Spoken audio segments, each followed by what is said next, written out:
Hey people, what's going on? Almost dropped my cup. Friday, January 26th, 2018 is moving along like a freight truck. And as we know, because it's part of life, every day and every week we hear more about artists that we love who are moving on. I will mention a couple. There's been several. Some guy by the name of Holland who played in Judas Priest passed on. Rest in peace. The folks of note that I want to talk about are, well, let me start with Mark Smith, okay? I'll end with Hugh Masekela. So, Mark E. Smith of the band The Fall passed away, 60 years old. Not a big fan of The Fall, but I recognize The Fall. And what I'd like to say about them is that because I've been following the British music press since the 70s, when I first started to read about The Fall, what was said about them made me know I needed to hear them. So I got The Fall's either first or second single mail order because none of the stores in Omaha had any idea who The Fall were. So I had to mail order it. I don't have those singles anymore, but I caught onto it and found out about it and understand. I find it interesting that people who are good with words, have a good wit, but are horrible with people are so well loved. Mark Smith was a drunk. And he was very, very abusive to everyone, including the audience.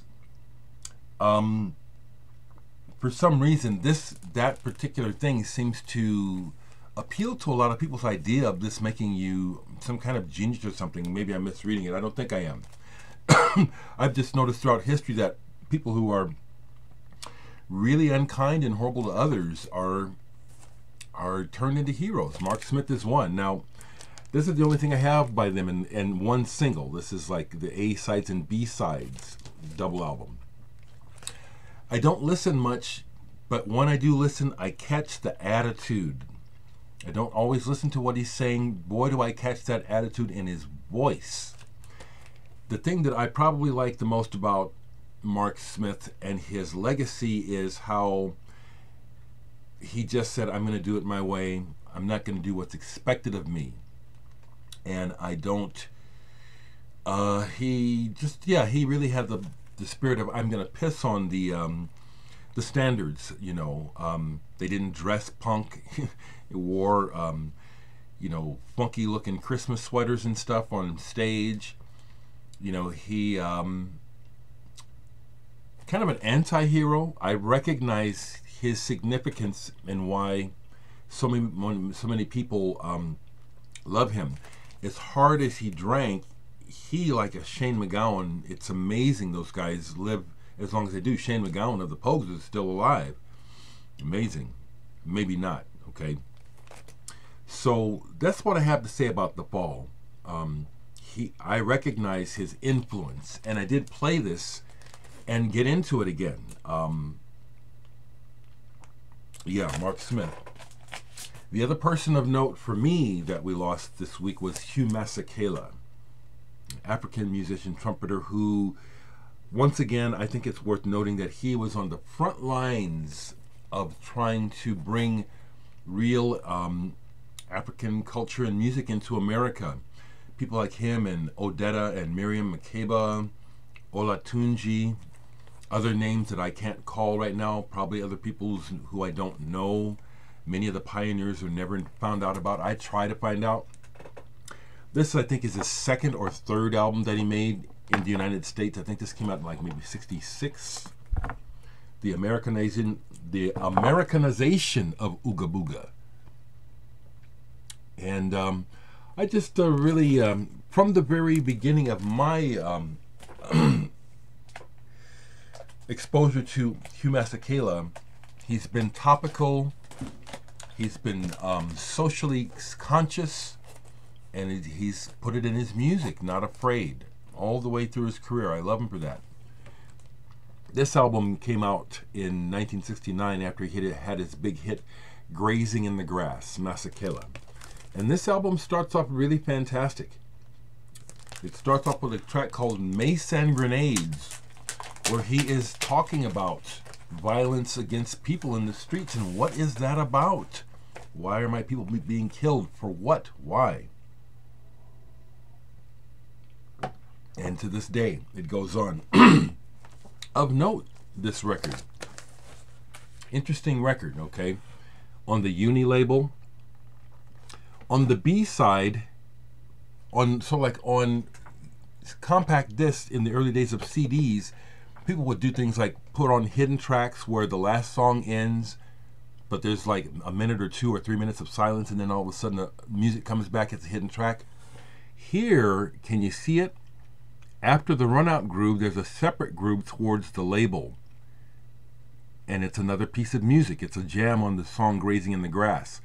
That's kind of unusual. How many other records have done this? I know I've probably got at least one other that does this. But I had forgotten that until I played it and then looked at it and said, oh, wow, that's right. This is kind of unusual. So, rest in peace. Also, he made a really wonderful song about Bring Him Back Home, Nelson Mandela. When Nelson Mandela was in prison, he made this wonderful song, Bring Him Back Home. Kind of became an anthem. Bring Him Back Home, Nelson Mandela. So, as a young black kid, did I see Hugh Masekela in any way as a role model for me? Through his music? Yeah. Black people and people of color back in the 60s having any significance in the media was noted. You know, the first time we saw black people on television, you know, was of note. The first time we started seeing black people in roles on television other than being maids and servants was notable. Hugh Masekela must be given credit for trying to bring dignity to the dark races in white America. Rest in peace, Hugh Masekela. So people are asking me questions all the time, making requests, and I'm just going to do what I want to do, and really, it's very seldom that a request comes in that I feel like responding to. Someone from Europe asked me about the label CTI. I need to explain my attitudes, because my attitudes have a lot to do with why my collection is the way it is. I've always felt like an outsider, even in my own black community, okay? So, my older brother is a very good musician and artist, and so when CTI was happening, and it was the hip thing for all the guys to be doing in the hood, I rebelled. I was going the opposite direction. They're listening to CTI and all that cool stuff. I'm off in Europe, you know, listening to space rock and prog rock. So there's a lot of CTI albums I don't have, and they don't really have much to do with my history. But here's one that does. And this is not the original CTI version of it. Joe Farrell's Song of the Wind. This is a CTI reissue of the album. It came out with a different cover. That's how I first heard of it. But this is one of my favorites. Look who's on it. Jack DeJohnette, Dave Holland, John McLaughlin, Chick Corea. Song of the Wind. Fantastic. Another of my favorite CTI albums is Hubert Law's Crying Song. And these are not the typical CTI records you would expect people to talk about, like Freddie Hubbard and the Stanley Turrentine. Those records are cool, but I never bought them. Let me see if I can really quickly spot the Hubert Laws to show you.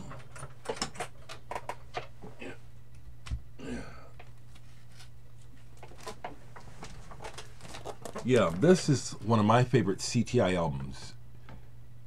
They do, Hubert Laws covers Pink Floyd on here. And I like his version of Cymbeline, the Pink Floyd song from More. I like Hubert Laws' version better than Pink Floyd's, okay? Is that sacrilegious? Fuck, I don't care. But that's what I have to say about CTI. I've never collected the label. Someone else asked me, now, you know, people, you guys ask me about musicians, and you sometimes ask me about musicians I know nothing about. People have sent me links to music they think I'll be interested in. The last few links I've gotten haven't been very interesting. I'm just going to be honest. It's not that it wasn't bad. It wasn't like, well, this isn't really anything unusual, or this is just okay, you know. But someone asked me about Stephen Maxwell Von Braun, Monster Planet from Australia. I used to have the album. I had a friend who turned me onto that stuff back in the 70s who was a big collector of that stuff, including White House and weird music. I got turned on to a lot. So I had it, but then when I went through one of my religious trip times, I sold it. I got good money for it. But since then, I have gotten a copy of Cybotron. This is not an original. It's a French reissue on crypto. But this is Stephen Maxwell Von Braun. I am not a know-it-all. I am interested in music, always have been, so that's why I do know this. But I'm not a know-it-all, and there's a lot that I don't know. I do know what I like, and so a lot of what I don't know about, much about, is stuff I really am not interested in. Okay, just a little bit longer here. For my Adult Swim show, I'm on Stupid Morning Bullshit. I'm on the Friday segment with a 1-minute segment called Old Music Friday. In one of the segments coming up, possibly today at 10, I talk about Massive Attack. Great single by Massive Attack, Angel, from the 90s. Probably one of the best records made in the 90s. That's a big thing to say. Horace Andy, legendary singer from Jamaica on this. Incredible. You know, I had made a passing comment a while back about Quincy Jones being probably one of the greatest producers. And then someone who I don't know who comments, I don't know who you are. I wish I did, because sometimes people make comments as though they know me. I don't know who you are. And if you speak to me as though I know you, and you say something and I don't know you and it doesn't strike me well, I'm going to erase it. That's happened between me and this person. Just explaining, because I don't know who you are. I wish I did. I wish I knew who all you people were. But I had said something about Quincy Jones, and then this person said, I don't know if they meant it. Maybe they mean it. They say Eno is the greatest producer of all time. I don't agree with that. No, he's very influential, but greatest producer? No, I don't think that. If you were to ask me who is the greatest producer, I can't answer. But I told you that Quincy Jones is one of them. Some more records I was playing. Space Shanty, Khan, Steve Hillage Band, Dave Stewart. Early Canterbury stuff. This is on the this is a French pressing on Kingdom. Stuff that I've been talking about on the internet. Played this last night. Dungen. Hadn't played them in a while. Tada Lugut. I forget what country they're from. I don't speak the language. I love the music. Love this music. I sure do. And then I played this again because this is one of my favorite albums of all time. Miles Davis, Live Evil. It's just monster. One more thing, because I played this at the end of the night. Posted it online and got a lot of chatter about it because people have impressions of you. They don't know you. I played Black Sabbath and all of a sudden it's like, oh, you like Black Sabbath? You know what I'm saying? Is people think they know you. You know, we don't know each other. People don't know me. I'll surprise you. People say, oh, I'm surprised you like this. I'm surprised you like that. Well, you don't. Pardon me. I'm not being arrogant. I'm being honest. This is how it is. This is true of everyone. We all get impressions of people. This is the red vinyl reissue of the Black Sabbath. It's not bad. We get impressions of people and then we think we know them. We never do. So I kick back at that. You know what I'm saying? I kick back at a lot of stuff where I feel like I'm being either pigeonholed or stereotyped, or people think, oh, I know this guy. No, you don't. No, you don't. And I mean that well. And it's reciprocal. It takes friends to about 5 years to really know each other. Same for couples, you know. So that's where that stuff is coming from. It's not me being acerbic, nasty, arrogant. Just being matter-of-factly truthful, which is, you know, we get impressions of each other, but we don't know each other. And there's just a whole lot to my bag that I can even after 2,000 videos, I still won't I will only be scratching the surface of what I'm interested in musically. Have a good weekend.